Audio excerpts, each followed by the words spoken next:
आपने रिसेंटली देखा होगा कि कई ऐसे केसेस कोर्ट में आ रहे हैं जहां एक्यूज के बेल राइट्स का इशू उठाया जा रहा है। ये कहा जा रहा है कि एक्यूज को बेल्स नहीं मिल रही हैं और अगर मिल भी रही है तो काफी स्ट्रिक्ट कंडीशंस उन पर इम्पोज की जा रही है जो उनके फंडामेंटल राइट्स को हैम्पर कर रही है। दिल्ली चीफ मिनिस्टर अरविंद केजरीवाल जो लिकर पॉलिसी स्कैम में जुडिशियल कस्टडी में हैं, उनकी बेल हियरिंग के दौरान भी आपने देखा होगा कि सुप्रीम कोर्ट ने उन्हें इंटरिम बेल ग्रांट करते हुए कुछ कंडीशंस को फॉलो करने के लिए कहा था। ऐसे ही बहुत सारे केसेस आए दिन कोर्ट में आते हैं जहां ऐसी कंडीशंस लगाई जाती हैं, पर हमने ये भी देखा है कि कभी कभी ये कंडीशंस ऐसी होती हैं जो एक्यूज की प्राइवेसी और लिबर्टी को नुकसान पहुंचाती है। अब ऐसी सिचुएशन में क्या किया जाए और क्या इसके बारे में सुप्रीम कोर्ट ने आज तक कुछ कहा है, इन्हीं सब इश्यूज को हम आज इस वीडियो में समझेंगे और देखेंगे कि क्यों जस्टिस डिलीवरी सिस्टम में प्राइवेसी और लिबर्टी के बैलेंस की जरूरत है जब भी ऐसी बेल कंडीशंस लगाई जाती हैं। आपको बता दो कि सुप्रीम कोर्ट ने अपने एक रीसेंट फैसले Frank Vitus versus narcotics control bureau में कहा है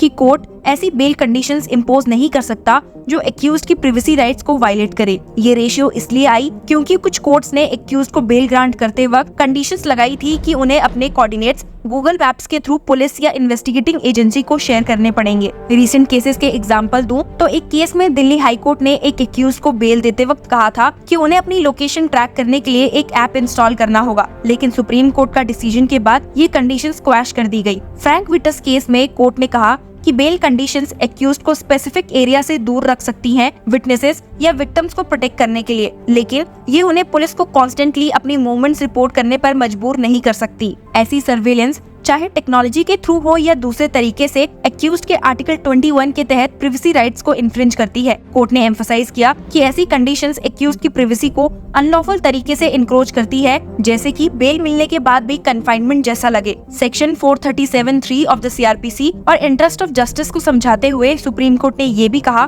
कि इंटरेस्ट ऑफ जस्टिस के वर्ड्स को सेक्शन 437(3) ऑफ द CRPC के तहत ब्रॉडर मीनिंग नहीं दिया जा सकता जो बेल ग्रांट करते वक्त कंडीशंस को गवर्न करता है। सुप्रीम कोर्ट ने अपने इस जजमेंट में ट्रायल कोर्ट्स की पावर को रिस्ट्रिक्ट किया है जो रिस्ट्रिक्टिव फॉर्म ऑफ बेल देने की जगह बेल डिनाई करते हैं। ये जजमेंट अनडाउटेडली एक लैंडमार्क वर्डिक्ट है जो स्टेट के अब्यूजेस और इंट्रूशन से एक्यूज के प्राइवेट लाइफ को प्रोटेक्ट करने का इरादा रखता है जो अब तक किसी क्राइम के लिए गिल्टी नहीं प्रूव हुआ है। लेकिन इसी संदर्भ में Ramchandra Madan, advocate on record at the supreme court of India के मुताबिक ये जजमेंट कोर्ट के पास लिमिटेड टूल्स को और नैरो करके काउंटर इंट्यूटिव रिजल्ट्स दे सकती है। उनका मानना है कि कोर्ट्स के पास मील्स खत्म होने के बाद अब वो ज्यादा ऑस्ट्री मेजर्स जैसे कंप्लीट डिनायल ऑफ बेल पर रिजॉर्ट कर सकते हैं जब एक्यूज की अटेंडेंस सिक्योर करने की एबिलिटी पर सवाल उठता है। सुप्रीम कोर्ट का decision Frank Vitus versus narcotics control bureau में एक्यूज के राइट टू प्राइवेसी को प्रोटेक्ट करते हुए इन्वेसिव बेल कंडीशंस को रिस्ट्रिक्ट किया गया है। ये judgement individual liberty,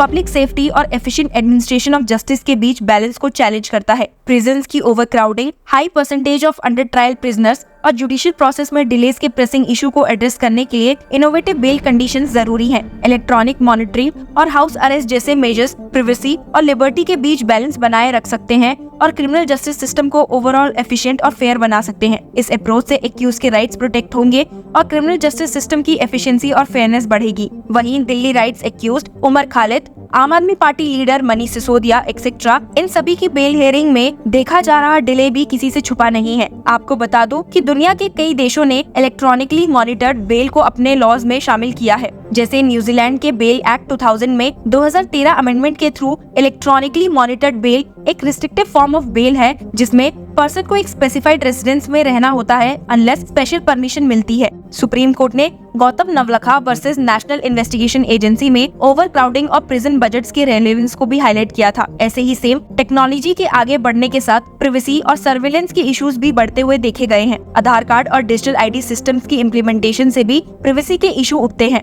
supreme court ने आधार केस में भी कहा था कि राइट टू प्राइवेसी एक फंडामेंटल राइट है और स्टेट को इसकी प्रोटेक्शन के लिए स्ट्रिक्ट मेजर्स लेने चाहिए। आने वाले टाइम में ये जरूरी है कि जुडिशरी और लेजिस्लेटिव बॉडीज मिलकर ऐसे फ्रेमवर्क्स डेवलप करे जो प्राइवेसी और सिक्योरिटी के बीच एक बैलेंस बनाए। अगर हम कुछ रिनाउंड जजेस के कीनोट एड्रेस को ध्यान में रखें तो उन्होंने कभी न कभी इन इश्यूज को हाईलाइट करते हुए एड्रेस किया था। एक national seminar on human rights and the criminal justice system में retired justice Madan B Lokur ने importance of human bail conditions को एम्फसाइज किया था। He said, bail is a right, not a privilege. The fundamental principle underlining the grant of bail is to ensure the liberty of an individual while the criminal justice process is underway. However, this liberty cannot be curtailed through excessively stringent bail conditions that effectively amount to pre-trial punishment. The conditions imposed must be reasonable and proportionate, considering the nature of alleged offence and the need to ensure the presence of accused at the trial. Justice D.Y. Chandrachud ने भी bail conditions को in context of privacy समझाते हुए कहा था, in a public lecture on privacy and the criminal justice system में, the intersection of bail conditions and privacy rights